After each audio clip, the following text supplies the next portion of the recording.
following is a lecture on Vrindavan Vihar from the Srimad Bhagavatam, Canto 10, Chapter 15, verses 7 and 8, on the topic of Krishna's sporting pastimes with the cowherd boys.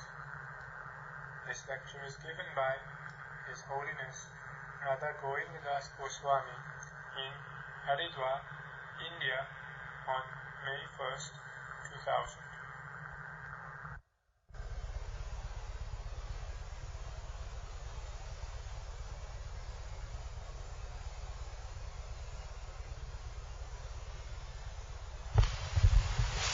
और उस समय बच्चे चारों ओर से घेर कर ताली बजाते हैं, वो भी नाचते हैं।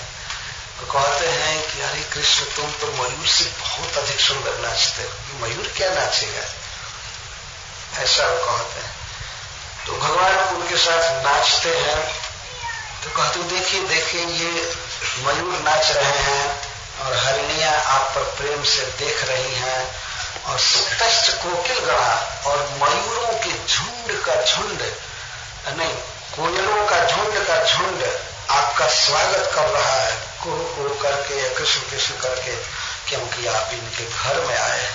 यही तो भक्तों का स्वभाव होता है। यानी सतान निसर्ग, सतान का अर्थ भक्त, वैष्णव। यही वैष्णव का स्वभाव होता है। उनके घर में कोई आता है अतिथि तो उसका वे इस तरह से स्वागत करते हैं। जो चीज उनके पास है वो सारा अर्पित कर रहे हैं।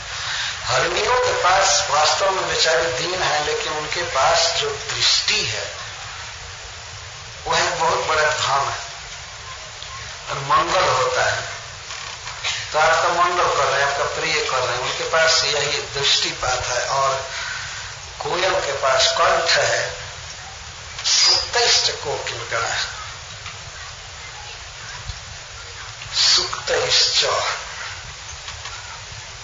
अथवा इसका आकर्षण गोपियों के साथ करना पड़ेगा। हमारे आचार्य गण बहुत ही दक्ष हैं श्रीमद् भागवत समझने में। गोप्य ईक्षणेन ते प्रियम कुर्वन्ति और सुक्तश्च जथा। जैसे गोपियां निरीक्षण द्वारा आपका प्रिय करती हैं और बहुत सुंदर बातें बोलती हैं, जैसे गोपी गीत में बोला है चाहे और समय, तो वैसे ये कोयल भी बोल रहे हैं और हरिणियां देख रही। तो हरिणियों का निरीक्षण और कोयल का बोलना, यह सब सुन करके देख करके श्री कृष्ण को श्री गोपी जनों का स्मरण हो रहा है। वास्तव में श्री गोपी जन विरह से बिल्कुल मर रही है दिन के समय। अतः भगवान कम से कम उनका स्मरण करते रहते हैं, किस तरह से दिन बिताती। पलक गिरना उनके लिए कोटि युग जैसा लगता है दर्शन के समय। और जब दर्शन नहीं हो रहा है, वन में गए हैं, तो उनको कितनी व्याकुलता होती होगी। और वो भी यह स्मरण करके कि हमारे प्रियतम के चरण कमल में कंटक या पत्थर चुभ रहे होंगे। भगवान उनका इस तरह से अगर स्मरण करे क्षण क्षण में, तो कौन आश्चर्य है। तो प्रेम के पिपासु हैं श्री कृष्ण। जो उनसे जैसा प्रेम करता है वैसा वो करते हैं। इसलिए अपने अग्रज के सामने भी गोपी प्रेम के आवेश में भगवान अपने को छिपा नहीं पा रहे हैं, प्रकट हो जा रहा है। यह रस केवल श्रीमद् भागवतम में है। तो स्थान स्थान पर गोपियों के महाभाव का दिग्दर्शन कराते चलते हैं सुखदेव गोस्वामी। तो ये तीन लोगों का वर्णन कर रहे हैं। चकार से और भी जो वृंदावन में पशु पक्षी हैं सबका। और सुक्तश्च, वाणी से कोयल आपका स्वागत कर रहे हैं, नृत्य से मयूर और निरीक्षण से हरिणियां। तो इसी प्रकार से वृंदावन में जिसके पास जो धन है, जो विशेषता है, सबके द्वारा आपकी पूजा कर रहे हैं, आपका सम्मान कर रहे हैं। यान ही सतान निसर्ग, यही सज्जनों का निसर्ग होता है, स्वभाव होता है। धन्य बनौकश, ये वनवासी धन्य, मतलब इस पृथ्वी पर इनका जीवन कृतार्थ है। बताइए, वन में रहने वाले मयूर के पास क्या धन है, हरिणियों के पास क्या क्वालिफिकेशन है, क्या धन है, क्या गुण है, कुछ नहीं। वन में रहते हैं, घास चरती हैं, और कोयल वृक्ष वृक्ष पर बैठता है, गाता है। लेकिन भगवान आज अपने मुख से धन्य बता रहे हैं तो वनवासियों को, धन्य बनौ कुश यानी शताम निसर्ग। कभी शहर में रहने वालों की प्रशंसा भगवान नहीं किए होंगे। धन्य बनौ कुश, वन ही जिनका वो कह है, निवास है, ये धन्य है। क्या बाकी छोड़े, उनके पास कौन सा ऐसा धन था जिसे वो कृष्ण को अर्पित नहीं किए। इसीलिए भगवान आज धन्य बोल रहे हैं, उनको धन्य है।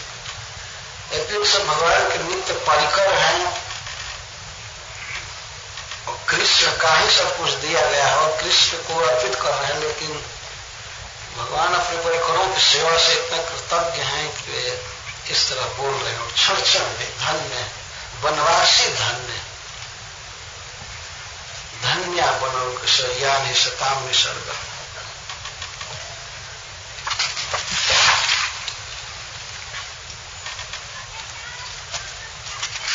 तो भगवान इस तरह से कह रहे हैं, ईक्षणेन प्रसन्न नेत्र दृष्टिया प्रियम प्रीति भावम वा ते तव जनयन्ति दृष्टि सौंदर्यतः व किंवा श्री गोपिका स्मरणा। क्या प्रिय कर रही हैं हरिणियां? इस पर श्रीपाद सनातन गोस्वामी भगवान की बातों की व्याख्या कर रहे हैं। ईक्षणेन प्रसन्न नेत्र दृष्टिया, प्रसन्न नेत्र से देखना, इससे भगवान को अच्छा लग रहा है, प्रसन्न हो रहे हैं।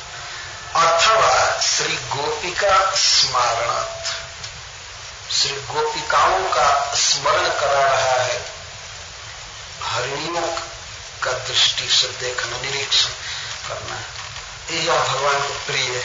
एवं अग्रे भी ये बात आगे भी लेनी चाहिए। जिस समय वो कहेंगे भुजे वरंतरेण आगे वाले श्लोक में, तो श्रीपाद सनातन गोस्वामी यही कह रहे हैं, एवं अग्रे भी, बाद में भी ऐसा ही भाव लेना चाहिए। सुक्त ही मधुर स्तोत्र विशेष सदृश ही तम स्वमय तत्कुतः गृहमागताय अभ्यागत से प्रीत्य तम प्रति निज निजोत्तम द्रव्य समर्पणोपत्ते।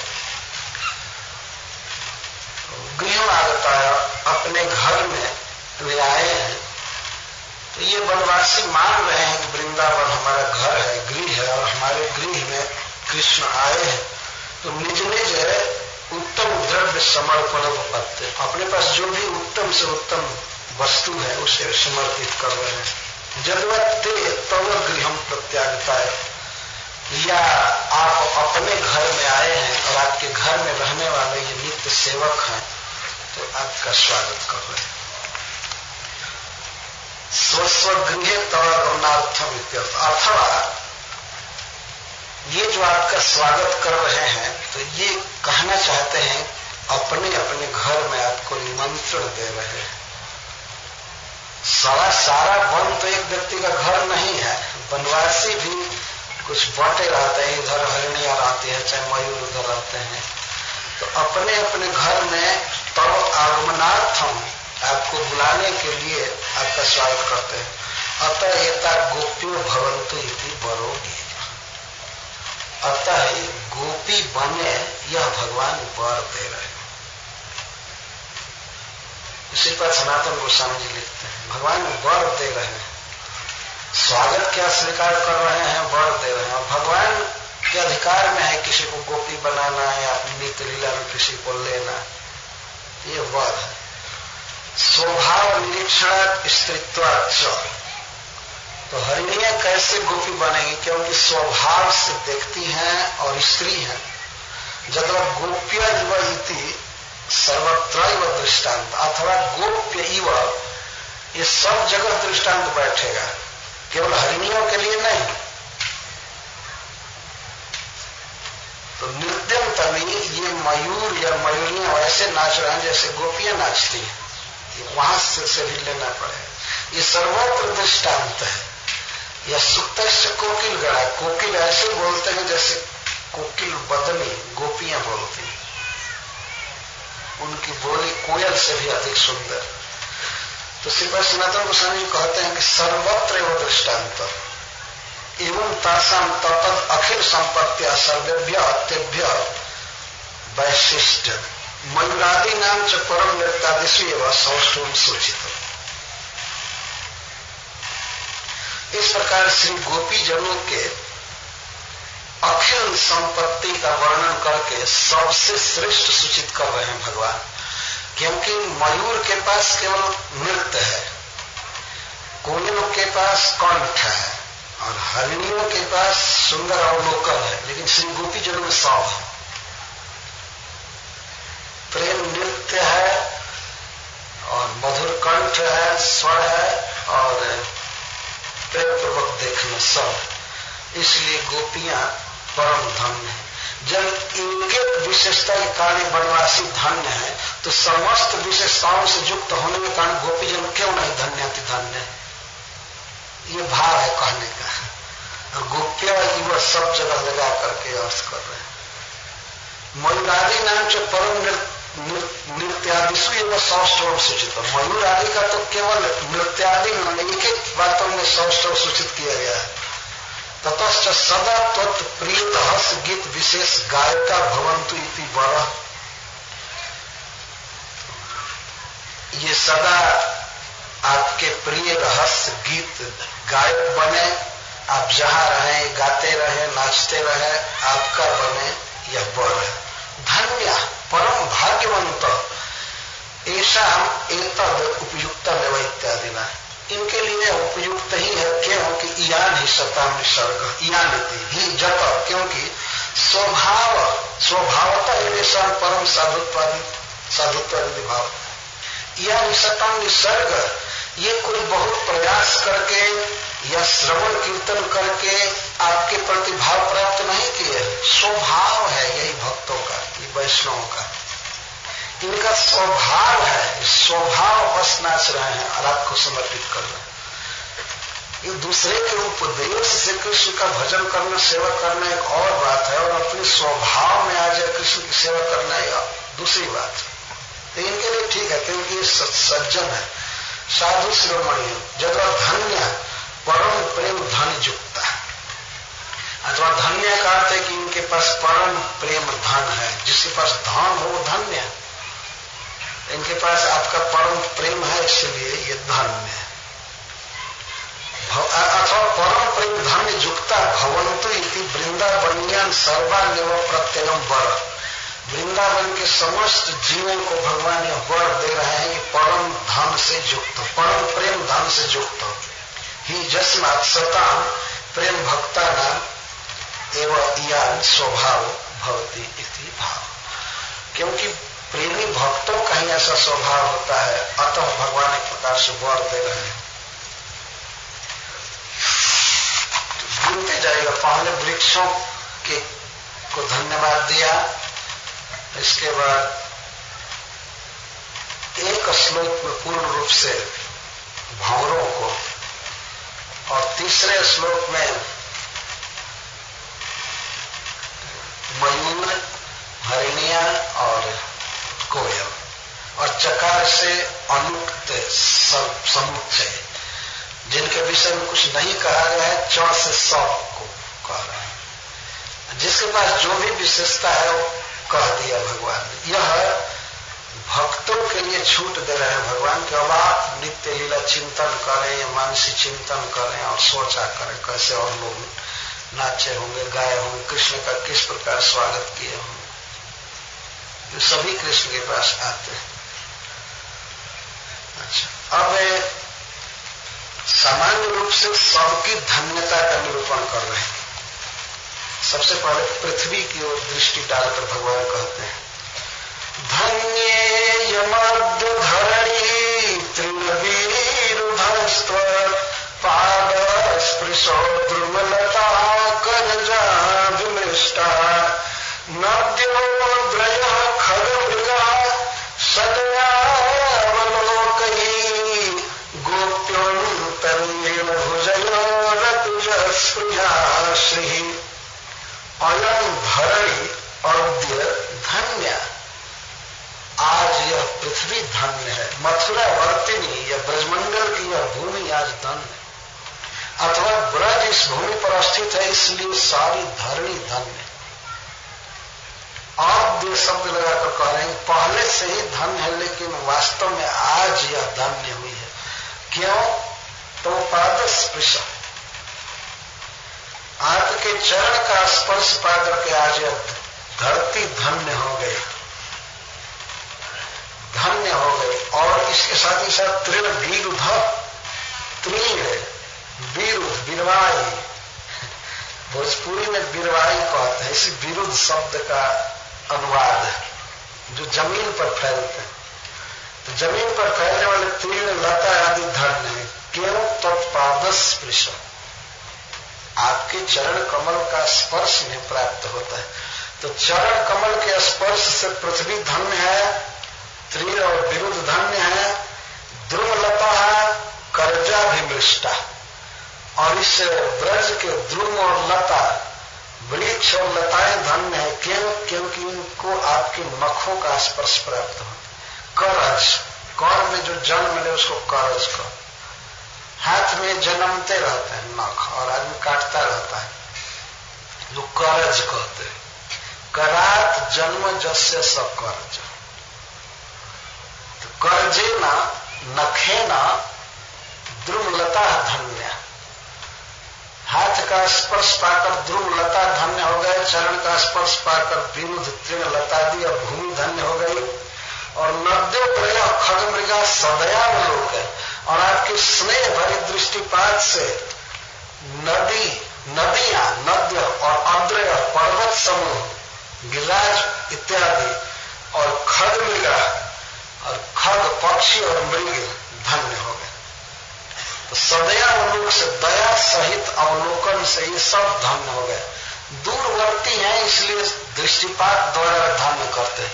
यदि कभी कभी भगवान जाते हैं सब जगह, उनको भी चरण का स्पर्श मिलता है, जिसमें अद्रय तो मुख्य है। गिरिराज पर भगवान घूमते हैं तो उनको ये अन्य पर्वतों को चरण स्पर्श सुलभ है। नख का भी स्पर्श सुलभ है, कभी सोते हैं पत्थर पर, कभी बैठते हैं।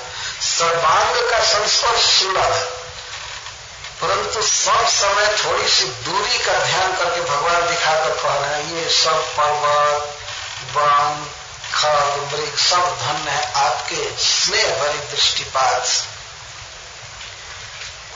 और गोपियों तरह भुजंग रजत स्प्रियाश्री, और गोपियां धन्य है आपके दोनों भुजा के अंतर से, वक्षस्थल से। आप जब गोपियों का आलिंगन करते हैं तो आपके आलिंगन से गोपियां धन्य हैं।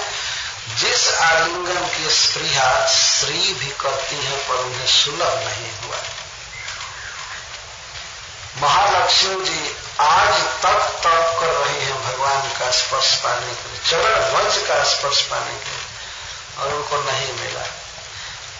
देखिए, विचार कीजिए भगवान का आवेश श्री गोपियों में। तो आपके चरण स्पर्श पृथ्वी धन्य है, ये तृण और विरुद्ध धन्य है, और आपके नख स्पर्श से वृक्ष और लताएं धन्य है। स्नेह भरी दृष्टि से खग, मृग, नदी, पर्वत सब धन्य है, और आपके वक्षस्थल से गोपियां धन्य है। इससे स्पष्ट हुआ कि भगवान का नित्य विहार और गोपीजनों के साथ संस्पर्श और नाना प्रकार की लीलाएं चलती ही रहती थी। गोपियों के साथ भगवान नित्य किशोर है, और बच्चों के साथ, सखाओं के साथ पौगंड अवस्था में।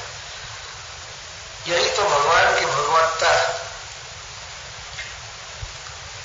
तो ये गोपियों का भाव, गोपियों का स्मरण यदि भगवान के हृदय पर पूर्ण अधिकार नहीं किए हुए होता है तो श्री बलराम जी के सामने भगवान इतना खुल करके नहीं बोल पाते जैसा बोल रहे हैं।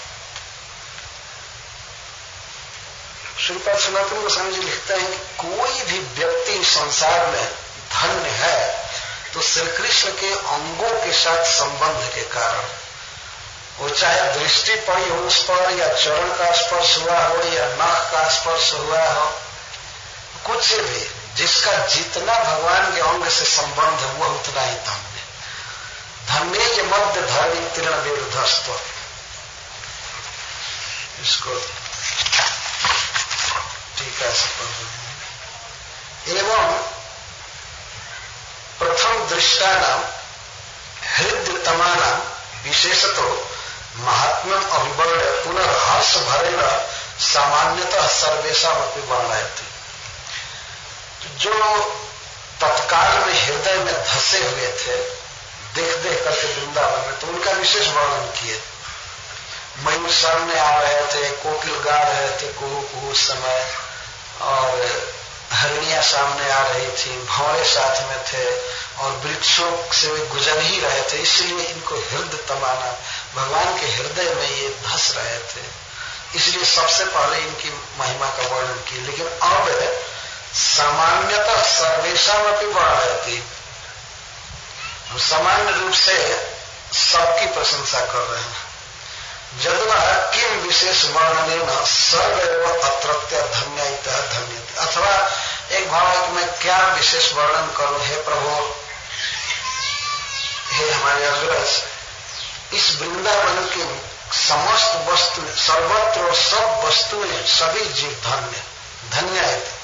इयम, पृथ्वी के लिए इयम शब्द दे रहे, इयम स्त्रीलिंग एक वचन, इयम धरणी धन्य, कदा धन्याभूत अद्य, अद्य का अर्थ अधुना।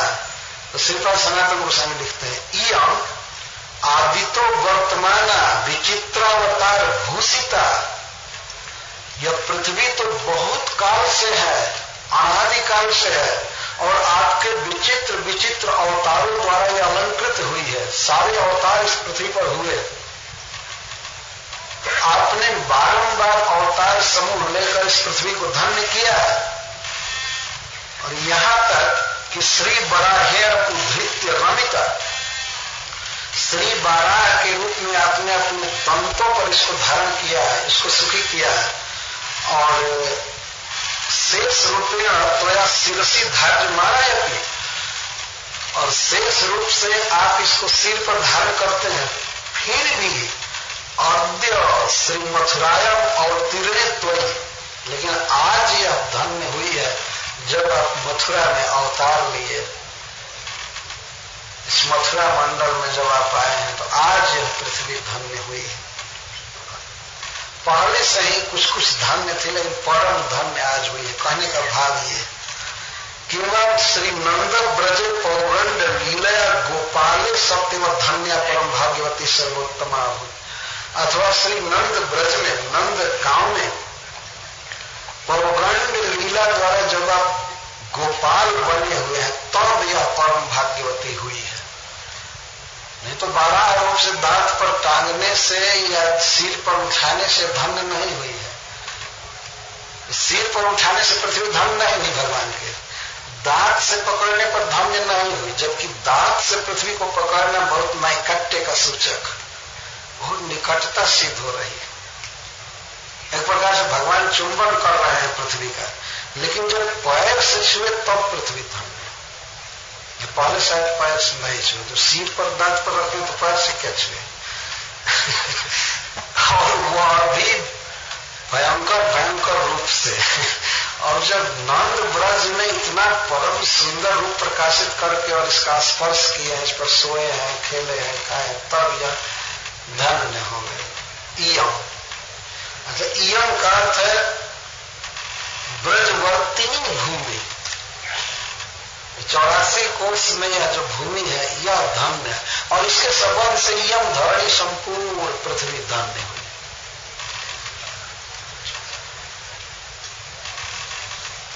अद्यति सर्वत्राग्र अपि वयम वर्त्यम, जो अद्य शब्द आज यह पृथ्वी धन्य हुई है, तो इस सब जगह ले जाना पड़ेगा अद्य को। आज ये वृक्ष लता धन्य हुए हैं, आज धन्य है। नहीं तो आप तो ब्रज में रहते थे और कल्पना करते थे कि कब चलेंगे गिरिराज में और कब वृंदावन में घूमे, आपको गोचारण की अनुमति नहीं मिल रही थी, लेकिन आज धन्य हो गया। सर्वत्र प्रचार द्वारा, सर्वत्र घूमने द्वारा, आपके दृष्टिपात आदि से सब धन्य है। अथवा एक भाव यह है कि अभी लगता है कि श्री कृष्ण सब जगह नहीं घूमे हैं, ये प्रथम दिन की लीला है। इसलिए दूर के पर्वतों को देख करके कहते हैं, नदियों को, ये आपके दृष्टिपात से धन्य है। बाद में आपके चरण स्पर्श आदि से धन्य होंगे, अभी दृष्टिपात से धन्य है। तो अर्घ्य सर्वत्र अर्घ्य अपि एवं अनुवर्त्यम धन्यमित्यपि वचनादि व्यत्ययेन पृथ्वी के लिए धन्य कहा गया है। आगे आप देखेंगे बहुवचन आएंगे और कुछ पुल्लिंग भी आएंगे, तो वचन व्यत्यय से सब जगह धन्य या धन्य या धन्य ऐसा लगा लेना चाहिए। प्रथम बार पृथ्वी के लिए धन्य कह रहे हैं तो वचन व्यत्यय से और सब जगह धन्य लगा लेना चाहिए। तो और सब जगह धन्य शब्द नहीं आया, पृथ्वी के लिए धन्य शब्द आ गया एक बार, लेकिन और सबको धन्य बना रहा है। तो वचन व्यत्यय से उसको समझ लेना चाहिए। धन्य इयम इति अपि वचनादि व्यत्ययेन तथा त्वदिति समासंत प्रविष्टम अपि यथा स्थानम आकर्षणीयम यद्यपि त्वत्पदस्पृश, क्या है शब्द इसमें, त्वत्पादस्पृश, तो त्वत्पाद यद्यपि समासांत शब्द है, समास जुड़ा हुआ है पैर के साथ, लेकिन इस त्वत् शब्द को और जगह भी ले जाना पड़ेगा। त्वत्सदयावलोकयि त्वत्कर्जा विमृष्टा, त्वत् को और सब जगह आकर्षणीय, इस स्थान से खिचखिच करके सब जगह लगाना पड़ेगा। आपके चरण स्पर्श से पृथ्वी धन्य हुई है, लेकिन और जगह आपके सदैव शब्द का प्रयोग नहीं है, तो यहां से त्वत् ले जाना पड़ेगा वहां। आपके सदैव लोक से, आपके कर्जा विमृष्ट से और सब धन्य। तो त्वत् इति यथा स्थानम आकर्षणीय।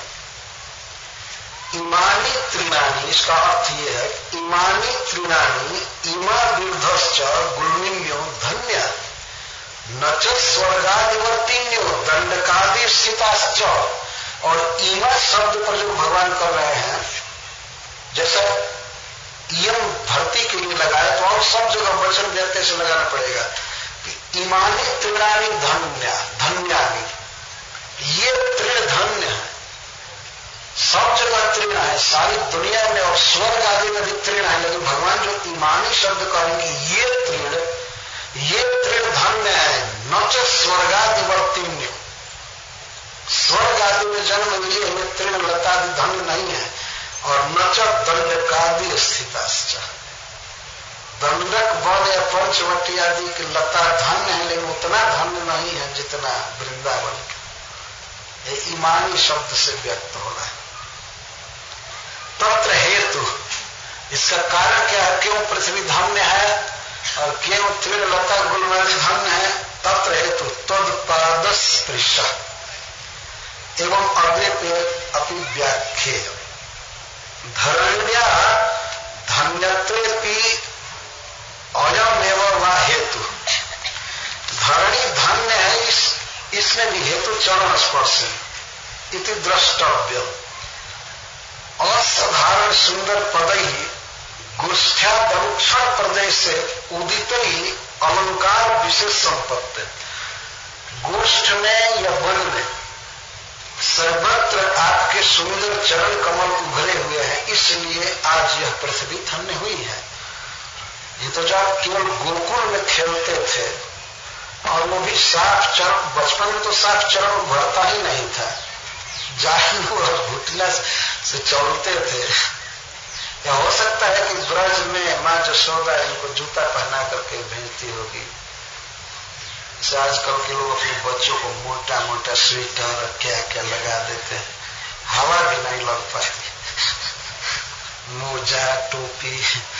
हो सकता है कि मां उनको भी मोजा पहना देती होगी, इसलिए चरण उभरता नहीं होगा। और बच्चा है इसलिए चरण छीन भी तो बच्चा है, वो साफ साफ उभरते रहे पृथ्वी पर, लेकिन अब सब कुछ क्लियर उभर रहा है, इसलिए पृथ्वी आज धन्य हुई है चरण चिन्हों से अलंकृत होकर। द्रुमा लताश्च फल पुष्पादि ग्रहणेन, और ध्रुव वृक्ष और लता क्यों धन्य है, क्योंकि आपने इनके फल और पुष्प आदि को ग्रहण किया, स्वीकार किया। चरण चिन्ह से पृथ्वी धन्य हुई और फल पुष्प आदि ग्रहण से द्रुम और लता, भूषणाद्यर्थम पत्रादि छेदनेन च नख स्पृष्टा, और आपके नख स्पर्श से धन्य हुए। क्यों? एक तो फल फूल आदि आपने लिया, दूसरा अपना श्रृंगार करने के लिए पत्ता आदि तोड़ते हैं, फूल तोड़ते हैं, तो आपके नख का स्पर्श पाकर के लताएं और वृक्ष धन्य होते। नद्य श्री जमुनाद्या, यह नदियां बहुवचन में, उसका अर्थ है श्री जमुना जी आदि। अद्वय श्री गोवर्धनादय, खगा मयूरादय, मृगा कृष्ण सारादयश्च, दूरस्थिता सदैव अवलोकन धन्य, जो दूर है वे दृष्टिपात से धन्य है। नद्यद्रीणाम पादार्य स्पर्श धन्यता सद्भावे अभी तथोक्ति प्राय दूरवर्तित्व। नदी और पर्वत आदि को भगवान का चरण स्पर्श प्राप्त है, लेकिन फिर भी तत्काल में दूर दिखाई दे रहा है, इसलिए भगवान कहते हैं सदैवावलोक है, प्राय दूरवर्तित्व।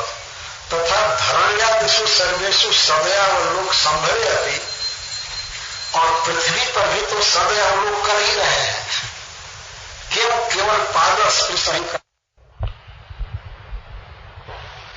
नख स्पर्श भी है, कभी सोते भी हैं, जैसा वर्णन आएगा इसमें, कल वर्णन आएगा भगवान सज्जा पर सोते हैं और गोप सखा चरण दबाते हैं, कोई गीत गाते हैं, कोई पंखा झलते हैं, तो सर्वांग का स्पर्श पृथ्वी को प्राप्त है। और चलते हैं तो अपने नेत्र कमल से धरती पर देख करके ही तो चलते हैं, लेकिन पृथ्वी की धन्यता जो कही गई तो चरण स्पर्श है, तो ये प्राधान्य विवक्ष है।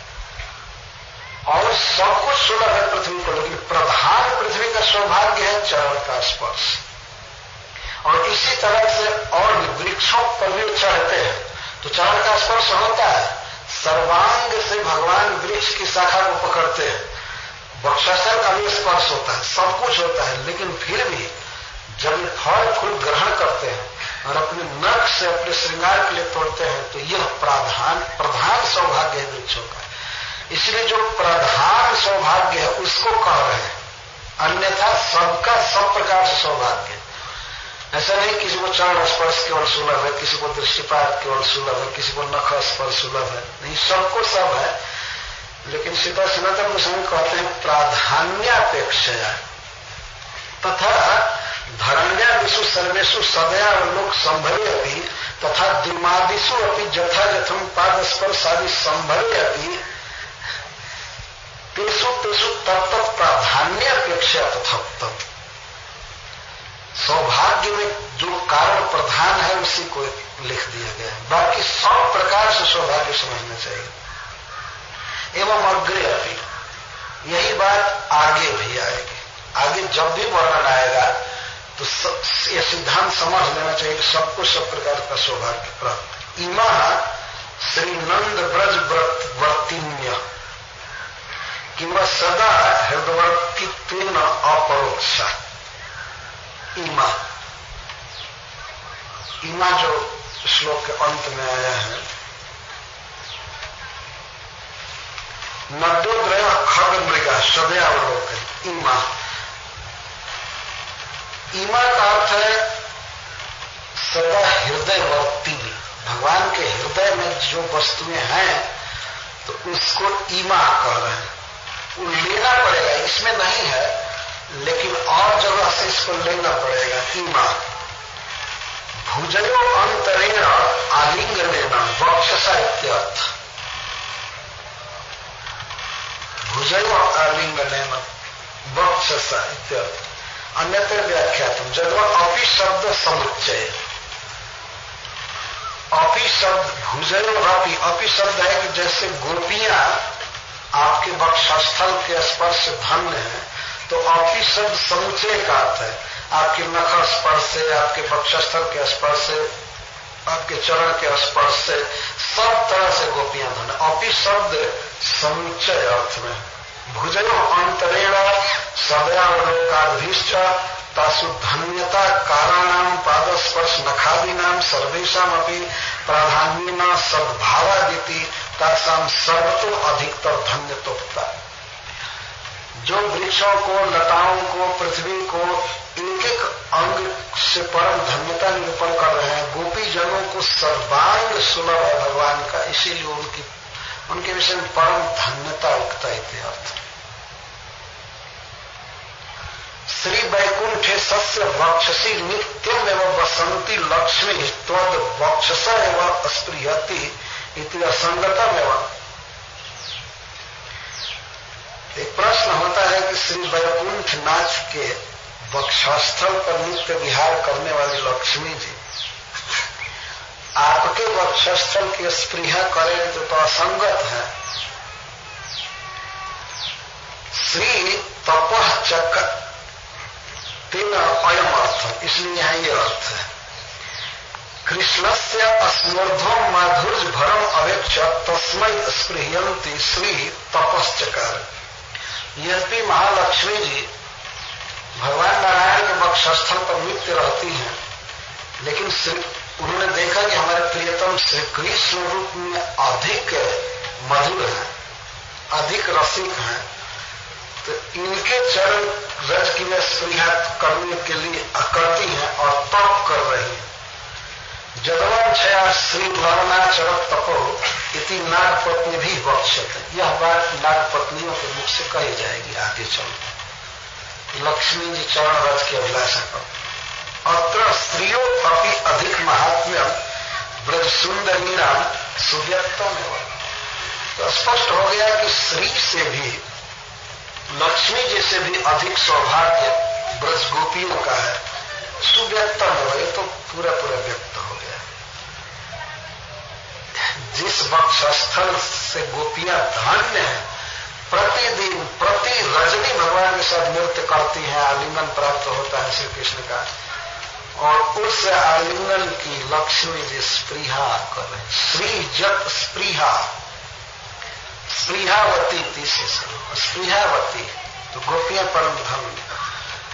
बारंबार गोपियों की उक्ति आ रही है। इस पर हरिश्री जी जो श्लोक लिखे हैं वो इस प्रकार का है। अध्यासो जस्य जस्मिन् मनसि दृढ़तरो वर्तते वस्तु जाते तद्वक्ता तद्विनिर्यात्यवस समये भूरि संस्कार योगात् एवं गोपी गतात्मा सही विभुरवदत् गोपिका धन्यतोक्ति नो चेदुदिश्य रामं विपिन गतनुतौ तादृगुप्त्य प्रशक्ति। ये उसमें भी है, उसमें हरिश्री जी का है दिया गया। अध्यासो जस जस्मिन मनसी दृढ़तरो वर्तते वस्तु जाते। जिस व्यक्ति का जिस वस्तु में दृढ़ अध्यास आवेश रहता है, तद वक्त्रा विनिर्याति अवश्य समय, अवश्य समय में उसके मुख से वो बात निकल जाती है। केवल भूरि संस्कार योगात, जो बहुत संस्कार जमा हुआ है हृदय में, तो वह बात मुख से निकल जाती है। एवं गोपी गतात्मा सही विभुरदत अवदत गोपिका धन्यतोक्ति। गोपियों में जिनका मन आविष्ट है वे प्रभु गोपियों को धन्य बता रहे हैं, और वो भी अपने वक्षस्थल का स्पर्श से।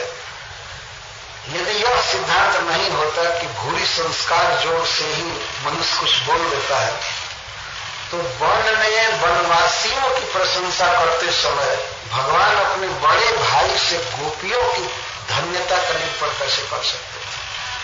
कोई प्रसंग होता और स्त्रियों का यदि वर्णन किए होते तो चलो गोपियों का वर्णन कर देते, इन वनवासी जीवों का वर्णन कर रहे हैं और उसी संदर्भ में अपने बड़े भाई से गोपियों की धन्यता बता रहे हैं। तो सिद्ध हुआ कि श्री कृष्ण गोपी गतात्मा है, उनका मन गोपियों में बसा हुआ है। नहीं तो बार बार क्यों गोपी की चर्चा आ रही है? तो यही है भगवान का प्रेम वशिष्ठ वास्तव में। प्रेम के वश में गोपियां जब दिन रात केवल कृष्ण के लिए विकल हैं, तो कृष्ण भी गोपीजनों के लिए विकल है। इसे सिद्ध हुआ। इस प्रकार स्थान स्थान पर गोपियों की धन्यता उक्त हुई है। तो प्रतिदिन की लीला है, लेकिन एक दिन वर्णन करके अन्य दिन के समझने के लिए कह दिया गया। इसको अन्य दिनाति दशार्थम कहते हैं, अति दशार्थम। अन्य दिन भी इसी प्रकार से नए नए ढंग से प्रवेश करते थे। हरे कृष्ण हरे कृष्णा कृष्णा कृष्णा कृष्णा हरे हरे हरे राम राम राम हरे हरे हरे कृष्णा कृष्णा कृष्णा हरे हरे हरे राम राम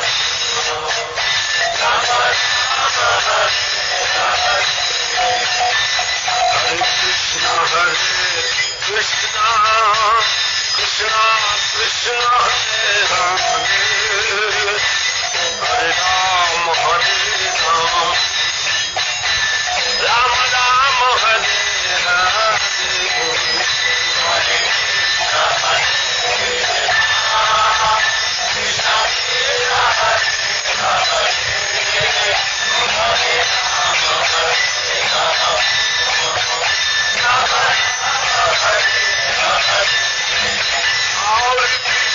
Hare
श्रीशुक उवाच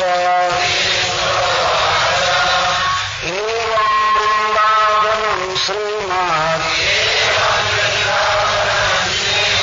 कृष्णः प्रीतमनः तस्मिन् भूमि सञ्चारयन् अग्रहे सरित्रोधसुसाङ्गः क्वचिद्गायति गायत्सु वदान्धालुस्वनुव्रतैः उपगीयमानचरितः स्रग्निसङ्कर्षणान्वितः क्वचिच्च कलहंसानां जति कूजितान्